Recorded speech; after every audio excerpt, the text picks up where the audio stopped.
The Women's University in Africa is a private institution co-founded by Professor Hope Cynthia Sadza and Dr. Faye King Chung.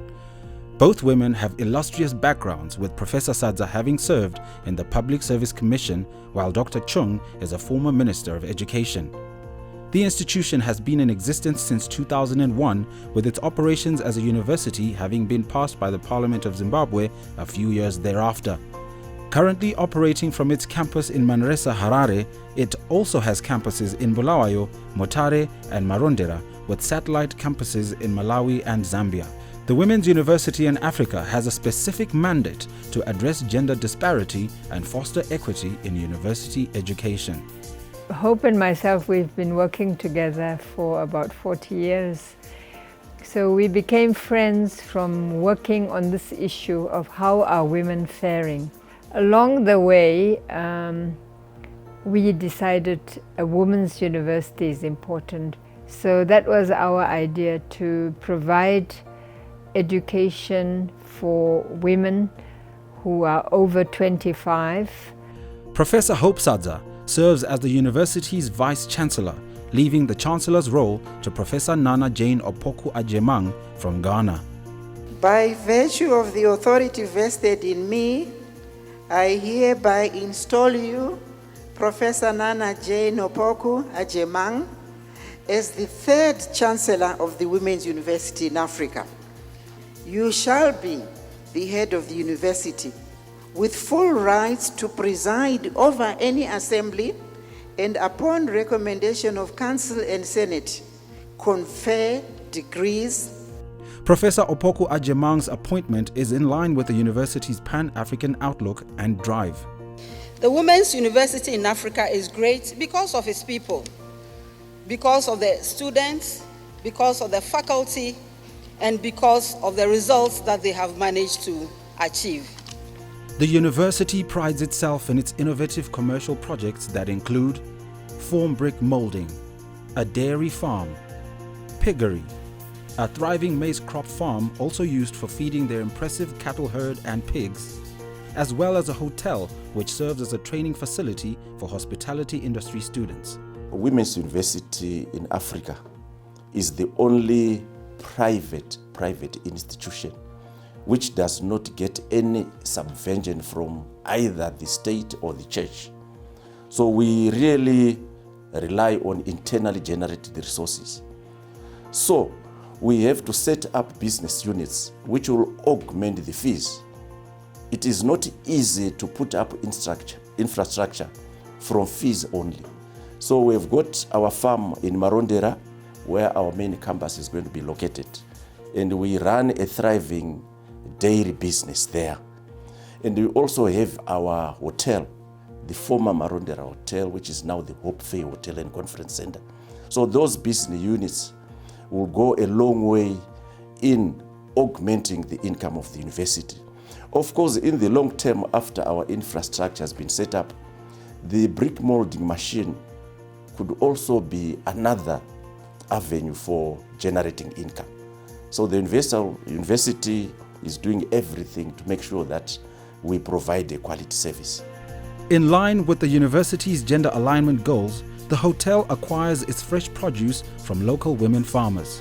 Our operations at Hope Faye Hotel and Conference Center are guided by the clear vision of becoming the world leader in hospitality and conferencing services through provision of a unique customer experience whilst respecting the environment and the community.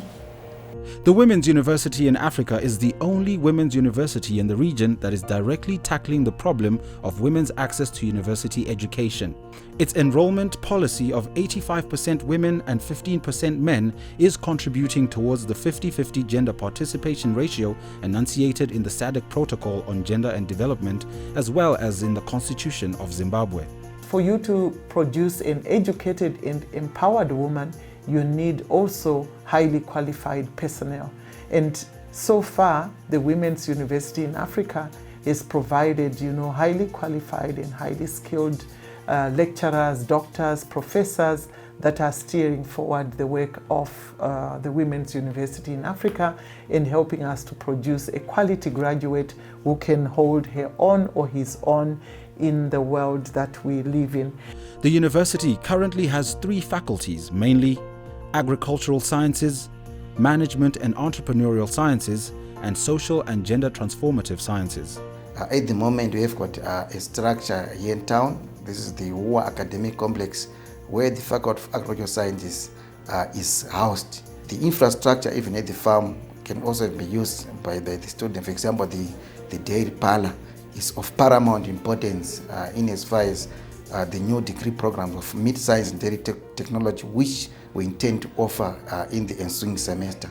Currently, we are milking nearly ahead of 50 dairy cows, and our home milk is processed at the farm. We have got a processing unit that is the issue of value addition and beneficiation, and the idea is to promote farming as a business. The teaching component, which is probably the first and most common aspect of Education 5.0, will be the short courses that we offer to people that are in SMEs, in industry, and of course our students.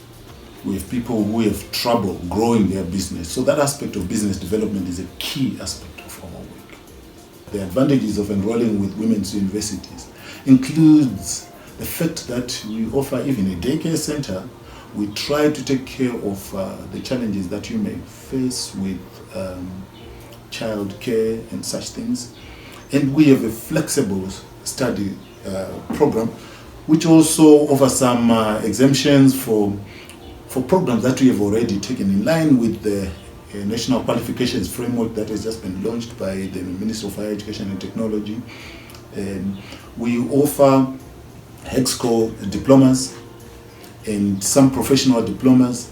We offer them exemptions, and we also provide, particularly for those who are already working and have some experience, we provide an executive diploma in management as a bridge to MBA. We have day classes, we have evening classes that is stretching from Monday to Friday. Then we have weekend classes that only run during the weekends. We also have block classes which we run during the school holidays, that is April and August. We also have the open and distance learning mode, doing sociology and psychology from Zambia, from Malawi, from South Africa, and other countries in the region who are using the open and distance learning mode. So Women's University in Africa is very flexible. Quality assurance cuts across all the units within the university, right from governance right through to teaching, as well as our engagement with stakeholders. Our key stakeholder, of course, being the students. The university has students from 14 African countries, and efforts are underway to increase enrollment of students from the SADC region. In terms of our strategic plan 2016 to 2020, we want to penetrate 5 African countries. The graduate who comes out of Women's University in Africa is a gender-sensitive student, in that no matter what faculty you are, you have to go through a gender program.